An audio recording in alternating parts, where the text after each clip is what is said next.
Isnaluin mo lang, Team Kalingap, ang paglingap nyo sa mahihirap, ang pagtulong nyo ay inspirasyon. Hello mga Momentster! Welcome po kayo sa aking channel, ang Mom Flourish Channel. For today's video, samahan natin o magkwentuhan tayo sa nangyaring biyahe ng Rachel kasama si Kalingap Tata at saka si Dr. Love papuntang Baguio.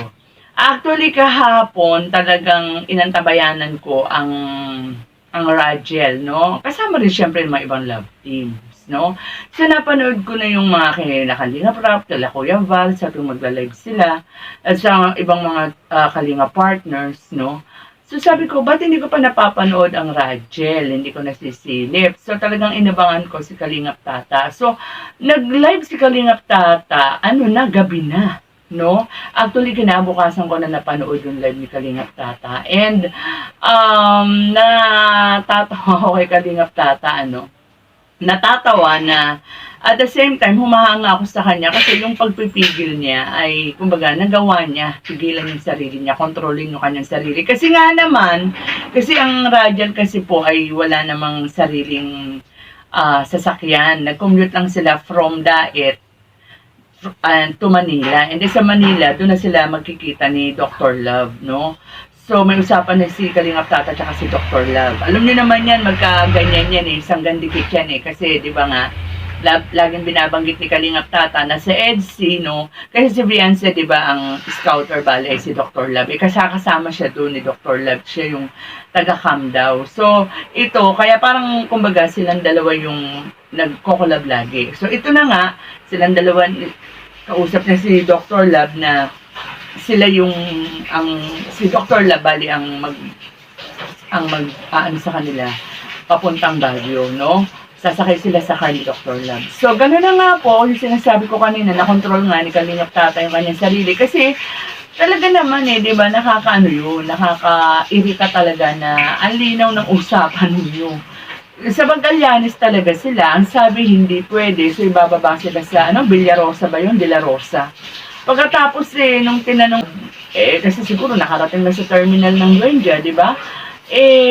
Kasabi-sabi magpas na daw si De La Rosa, sa PTEX na lang daw ang susunod na bababa, station na bababaan, o terminal na bababaan. Siyempre, hindi naman mga maaalam sa Maynila yan, lalo na nga si Angel o si Angelica first time pa lang sa Maynila. So, nakakairita nga yun. Kaya, ayun, siguro si Dr. Love naman ay nakasubaybay naman sa live ni Kalingap Tata, kaya hindi naman nagtagal at dumating na si Dr. Love kasi bumaba na nga lang sila sa Buendia, no? Doon sa, habang nag-intay sila kay Dr. Love, napansin natin yung pag-care, no? Diyan nakita natin yung anong tawag dito, pag-aalala ni Coach Ralph kay Angel, kasi di ba nilalabas niya yung phone niya, baka nga mahablot, alam mo naman di ba sa Manila, lalo na dyan sa Buendia, marami talaga dyan, So, pag ganun kay Kalingap Tata, talagang rin pinapalalahanan. And pati yung sinasabi nga ni Ralph na yung mahalagang gamit, diba? Baka nasa bag o ingatan. So, yung mga ganun mga simpleng bagay, pero nakakatawa yan, diba? Yung pagkakard ni Coach Ralph. So, ayun na nga, hindi nagtagal, dumating na nga si Dr. Love at doon na nga sila sumakay sa sasakyan ni Dr. Love, By the way, ang ganda ng sasakyan naman ni Dr. Love. Kaya parang maayos, maalwa naman, no? Ang kanilang naging biyahe, no? And actually, okay naman yung okay naman. Kahit nang sabihin natin walang sariling service ang Rachel, no? Mas minsan, mas mabuti pa yung sa bus ka nakasakay. Kasi parang mas komportable ka diba? Mas nakakatulog ka. Unlike kung meron kang sariling sasakyan, pero hindi naman komportable kasi ang dami nang nakasakay, diba? Hindi mo maiunad yung mga binti mo. Medyo hassle din. Kaya siguro si Angelica, nakatulog siya kahit papaano, no?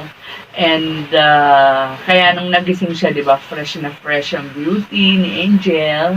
At natatanaw-tanawan natin si Coach Ralph, medyo parang hindi naging kumpleto ang tulog, no?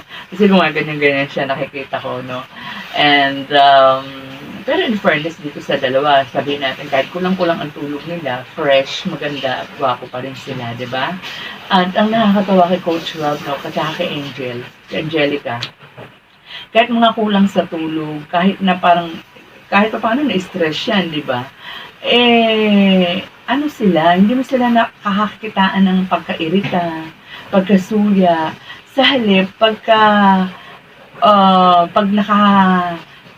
pag nakikita natin sila sa cam or kung ano yung sinasabi ng Kalingap Tata, napaka-masunuri nila. Napaka-aliwalas pa rin ang mukha nila, no? Wala, sabi ko nga, hindi mo nakikita yung pagka-irritable sa kanilang mga mukha. And then, yun nga, binibiro-biro nga nila si Angelica na talagang ang ganda pa rin niya, fresh, blooming pa rin. And I think, ganun din yung sinasabi ng mga live audience nila o live viewers nila. Hindi naman talaga, wala naman talaga sa pambobola. Talagang fresh si Angel. And ang nakakatawa sa kanya, so ano lang, nakikita natin kasi simpleng pulbos-pulbos lang, konting lifting. Ang fresh niya ng tignan, di ba? Yung iba, di ba, nag-ayos pa ng kilay, nag-makeup ka pa na ganyan, kung ano pa mga foundation na nilalagay sa mukha niya. Pero si Angel, konting pulbos, konting lifting, okay na. Kumbaga, natural, yung ganda niya, natural. Kasi ang pinakamagandang makeup daw sa isang babae, yung inner piece, di ba? Yung panloob, di ba? Nakikita, nagre-reflect daw yung sa mukha. And I think, si Coach Ralph at saka si Angelica, kaya ganyan, no, na nakikita sa mukha nila. Ano sila, yung ang tawag dito, actress sila, masaya sila sa isa't isa, di ba? And napakaganda kasi ng mga nangyayari sa kanilang mga, sabihin na natin career, no? Matatawag na natin career yan, ano?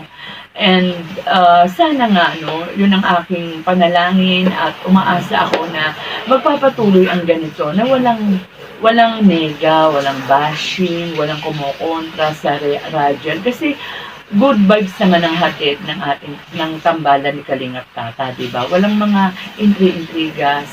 Pero so far, so good naman sa nakikita ko sa Radial. Good job talaga.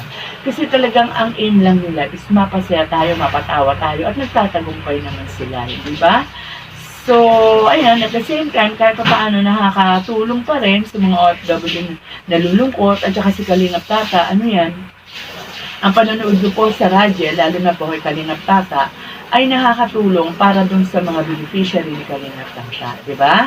So, ayun lang po, and sana nga po makarating na malulhati ang Radial, no? Ang grupo nila ng Radial, Kalingap Tata, sila Dr. Lab, yung misis ni Dr. Lab, no? Nang malulhati sa Baguio.